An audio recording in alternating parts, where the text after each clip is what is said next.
Gledate Gorenjska poročila na GID TV.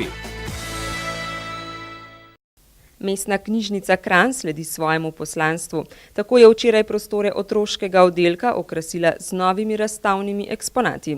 Svoja dela je na ogled postavila ilustratorka in pisateljica Jelka Godec-Schmidt. Naša knjižnica je zelo znana zdaj že po celi Sloveniji, ker daje prostor slovenskim ilustratorjem.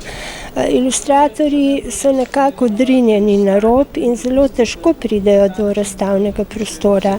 In zato pri nas pridejo in lahko pokažemo zelo pomembne slovenske ilustratorje.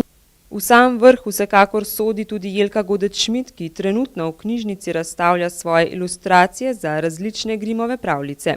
Ilustratorko že od otroštva obkroža pravljični svet, vse od slovenskih do tujih slikanic. Je dobitnica mnogih nagrad, med drugim Levstikove nagrade in nagrade Hinka Smrekarja za ilustracije slikanice Muca prede nitke zlate. Mestna knjižnica Kranj se v teh dneh pripravlja na praznovanje svojega okroglega 70. rojstnega dneva.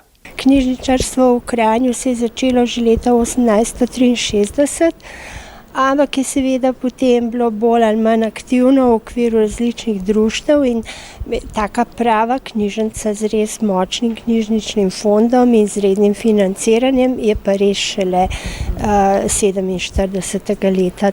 V ta namen bodo prihodnji teden pripravili kopico zanimivih dogodkov, tako za otroke kot za starejše, predvsem pa se bodo osredotočili na vsebine, ki jih knjižnica ponuja. In to ni samo izposoja knjig. Zato smo program naravnali tako, da je vsak dan v tednu poudarek na eni od dejavnosti. V torek začnemo in z otvoritvijo 3 razstav.